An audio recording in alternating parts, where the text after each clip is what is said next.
नमस्कार दोस्तों, मेरा नाम है मनीष कुमार सिंह और मैं आपका बहुत बहुत स्वागत करता हूं 4 PM महाराष्ट्र में। दोस्तों, अमित शाह ने महाराष्ट्र में कुछ इस तरीके की भाषण दिए हैं जिसके बाद महाराष्ट्र की राजनीति जो है पूरी तरीके से गर्मा गई है।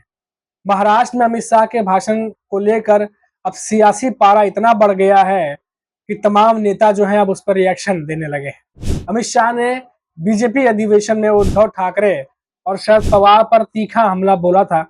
अब उद्धव गुट के जो शिवसेना यूबीटी पक्ष है उनके सांसद जो है संजय राउत ने गृह मंत्री अमित शाह पर निशाना साध दिया है।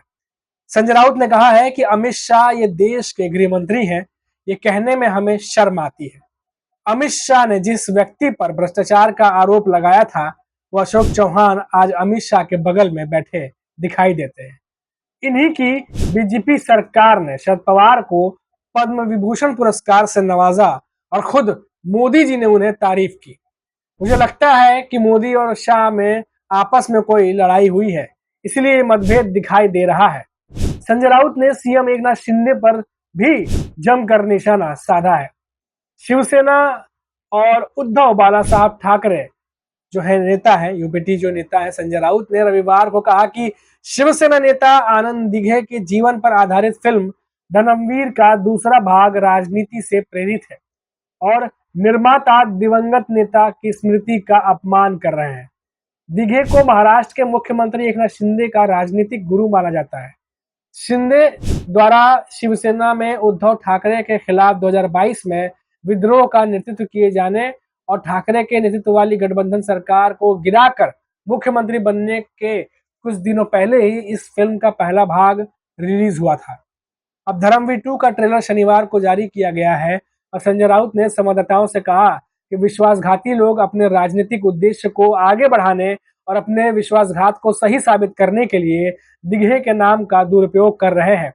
शिवसेना यूपीटी नेता ने कहा, संजय राउत ने कहा कि फिल्म में दिघे के पात्र के संवादों के माध्यम से झूठ फैलाया जा रहा है, जबकि यह पार्टी के संस्थापक दिवंगत बाला साहब ठाकरे के प्रति वफादार थे।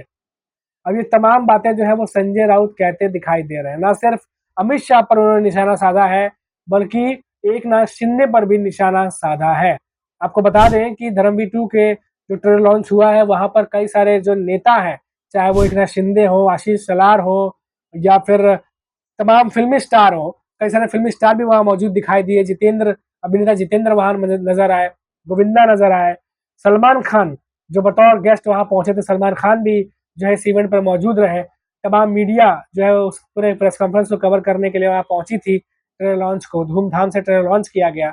अब इसके बाद जो है संजय राउत का इस पे बयान आया है, क्या कुछ कहा उन्होंने वो मैंने आपको बताया, और साथ ही साथ उन्होंने अमित शाह पे जो हमला बोला है उसको लेके भी मैंने बताया कि किस तरीके से अमित शाह ने जो बयान दिया था अधिवेशन में, बीजेपी अधिवेशन में, उसको लेके संजय राउत जो है वो उन्होंने जो हमला बोला है अमित शाह पर। अब देखिए कि ये जो लड़ाई है, राजनीतिक लड़ाई, ये शुरू हो चुकी है।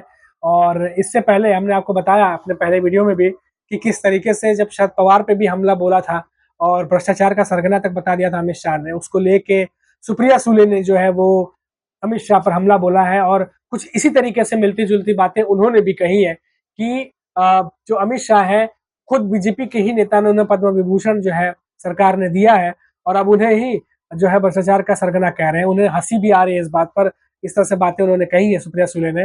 और साथ ही साथ ये भी कहा है कि जिन लोगों पे बीजेपी ने ही भ्रष्टाचार का आरोप लगाया था अब वो उन्हीं के अधिवेशन में साथ में बैठे दिखाई दे रहे हैं। तो यही बातें जो संजय राउत ने जिस तरीके से हमला बोला है, कुछ इसी तरीके से सुप्रिया सुले ने भी जो है वो अमित शाह पर हमला बोला है। और जो उन्होंने जो भी भाषण उन्होंने दिया है, जवाबी हमला जो भी उन्होंने किया, उसके जवाब में जो है वो सुप्रिया सुले और संजय राउत ने जवाबी हमला बोला है।